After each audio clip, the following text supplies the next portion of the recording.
Hello student, आप लोगों का मेरे चैनल पर स्वागत है। और जैसे कि हम लोग यहाँ पे यूनिट 10 पढ़ रहे थे, तो आज का जो हम लोग का टॉपिक है वो है सर्व शिक्षा अभियान जो चला था, जिसको कि हम SSA के नाम से जानते हैं। उसके अंतर समावेशी शिक्षा जो हुई थी, समावेशी शिक्षा में उसका उन दोनों में क्या, सर्व शिक्षा अभियान में क्या सर्व समावेशी शिक्षा के लिए किया गया है, क्या क्या कार्य किए गए हैं, उसके बारे में हम लोग जानेंगे। यानी कि सर्व शिक्षा अभियान के अंतर्गत समावेशी शिक्षा को हम लोग पढ़ेंगे।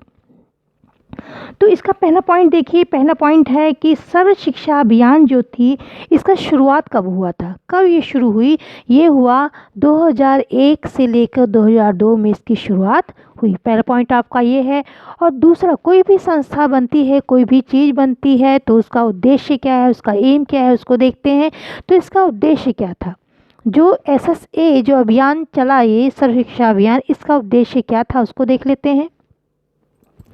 प्राथमिक शिक्षा जो है हमारी, जो प्राइमरी एजुकेशन है, उसका सार्वभौमिकरण करना, यानी कि वो हर बच्चे तक, हर एक बच्चे तक वो पहुँचे, हर एक बच्चा ज्ञानवान हो, इसका उसका उद्देश्य ये था, प्राथमिक शिक्षा का सार्वभौमिकरण करना। और ये प्रेरित कहाँ से हुई थी, ये जो अभियान चला, ये प्रेरित कहाँ से था। ये भारत के संविधान में, भारत के संविधान के 86 जो संशोधन हुआ था, जिसमें कि ये बताया गया था कि 6 से 14 वर्ष तक के बच्चों को मुफ्त और अनिवार्य शिक्षा का प्रावधान किया गया था, उसका मौलिक अधिकार घोषित किया गया था। उससे ये जो अभियान था ये प्रेरित था। अब अगला आपका पॉइंट है, पहला पॉइंट है कि इसके बारे में हम लोग जानते हैं कि जो सर्व शिक्षा अभियान था, वर्ष 2003 तक सभी सामान्य और जो बाधित बच्चे हैं, यानी जो नॉर्मल बच्चे हैं और जो अक्षम बालक हैं, जो आपके दिव्यांग बालक हैं, उन बालकों के लिए स्कूल शिक्षा और स्कूल शिक्षा गारंटी केंद्र और वैकल्पिक स्कूल तथा बैक टू स्कूल शिविर की उपलब्धता हो, ये इसमें कहा गया। और 2007, दूसरा पॉइंट इसका है कि 2007 तक सभी बच्चों में आपके नॉर्मल बच्चे भी आ जाते हैं और जो निःशक्त बच्चे हैं वो भी आ जाते हैं, और यानी कि सभी बच्चों को 5 वर्ष की प्राथमिक शिक्षा को देना, ये था। और तीसरा पॉइंट है कि 2010 तक सभी पढ़ने योग्य बच्चे हैं, सभी बच्चों को विद्यालय पहुंचाना और 8 वर्ष की स्कूली शिक्षा उनकी पूरी कराना। 4 पॉइंट है कि सामाजिक न्याय, यानी कि जो सामाजिक न्याय क्या कहता है, सामाजिक न्याय और समानता के संवैधानिक लक्ष्य को, संवैधानिक न्याय ये कहता है कि हर बच्चे को समाज में जितनी भी सुविधाएं एक नॉर्मल इंडिविजुअल को मिलती हैं उसको भी मिले। तो सामाजिक न्याय और समानता का जो संवैधानिक लक्ष्य है उसको प्राप्त करना। अब हम लोग देखते हैं कि SSA और समावेशी शिक्षा में क्या, उसके अंतर्गत क्या उसमें कहा गया है। SSA किसी भी स्तर पे किसी भी छात्र का विद्यालय में प्रवेश से मना करने के विरुद्ध जीरो रिजेक्शन पॉलिसी का समर्थन करता है। ये जो पॉइंट है ये आपका बहुत ही इम्पोर्टेंट है, इसको आप ध्यान रखिएगा, क्योंकि SS में, इस अभियान में ये स्पेशली ये बात कही गई थी, अपनाई गई थी, जीरो रिजेक्शन पॉलिसी। इसका मतलब क्या है, इसका मतलब ये है कि किसी भी बच्चे को किसी भी स्तर पर किसी भी छात्र का विद्यालय में प्रवेश से मना ना किया जा सके। हर बच्चे को, चाहे अगर उसकी एज थोड़ी ज़्यादा भी हो गई है तब भी, अगर उसको कुछ भी नहीं आता है तब भी, उसको हर परिस्थिति में उसको एडमिशन दिया जाए, इसको कहते हैं जीरो रिजेक्शन पॉलिसी। इसका ये SSA जो है अभियान है, ये इसका समर्थन करता है। तो ये बहुत ही इंपॉर्टेंट पॉइंट है, इसलिए ये समावेशी शिक्षा और SSA के से संबंधित है, इसलिए आप इसको ध्यान में रखिएगा। अगला पॉइंट है कि सर्व शिक्षा अभियान जो है वो SS शिक्षा गारंटी जो है, शिक्षा गारंटी स्कीम यानी EGS और वैकल्पिक शिक्षा प्रावधान AEE और घर आधारित शिक्षा यानी कि होम बेस्ड एजुकेशन का भी सुझाव देता है। क्या कौन देता है? SSA यानी कि सर्व शिक्षा अभियान आपका शिक्षा गारंटी स्कीम, वैकल्पिक शिक्षा प्रावधान और होम बेस्ड एजुकेशन का भी सुझाव देता है। अगला पॉइंट है कि जो अक्षम बालक हैं, जो बच्चे दिव्यांग हैं, उनके लिए वैकल्पिक शिक्षा की व्यवस्था की जाए।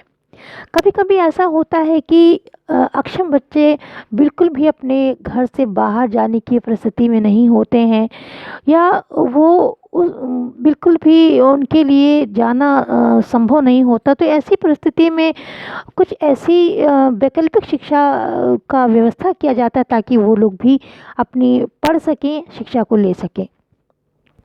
अगला पॉइंट है SSK यानी कि सर्व शिक्षा अभियान के समावेशी शिक्षा में कार्य क्या थे।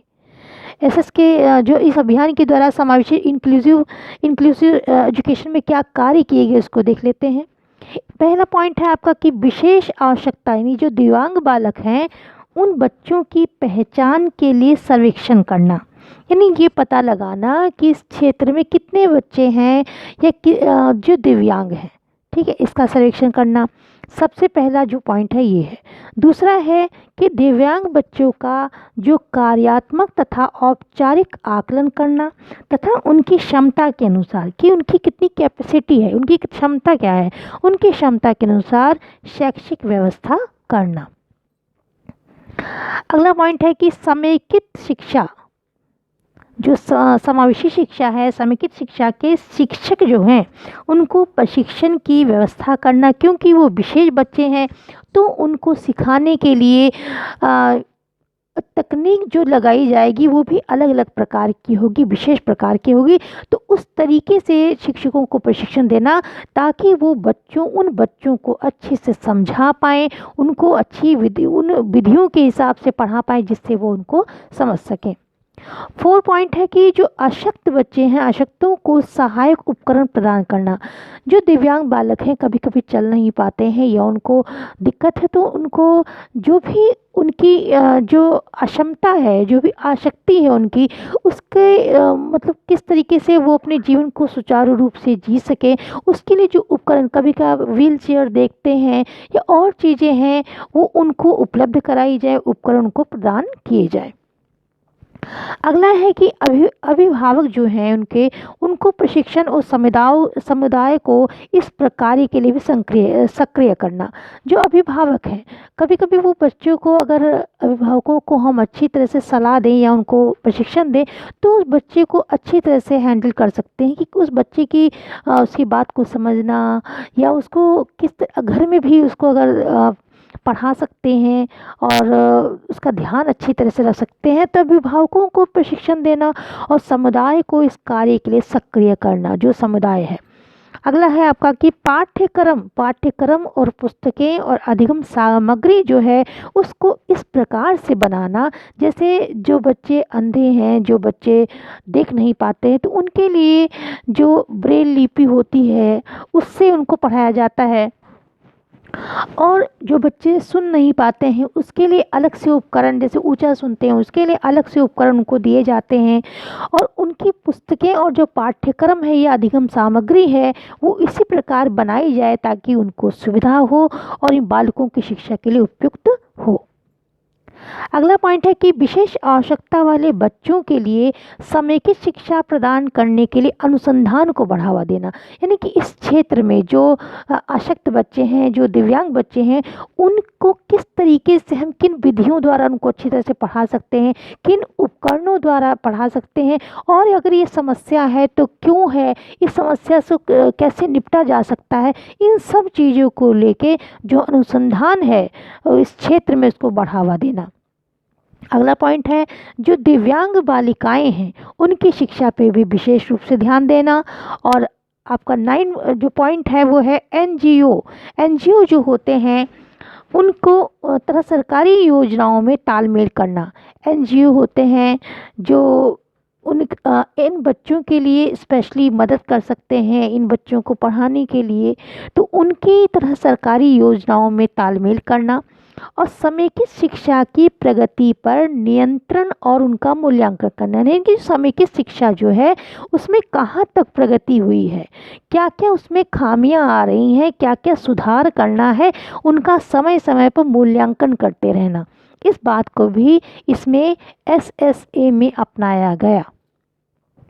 अगला पॉइंट है कि एसएसए के द्वारा यानी कि सर्व शिक्षा अभियान के द्वारा कुछ राज्यों में आसक्त बच्चों के लिए रेजिडेंशियल ब्रिज कोर्स की भी व्यवस्था की गई है।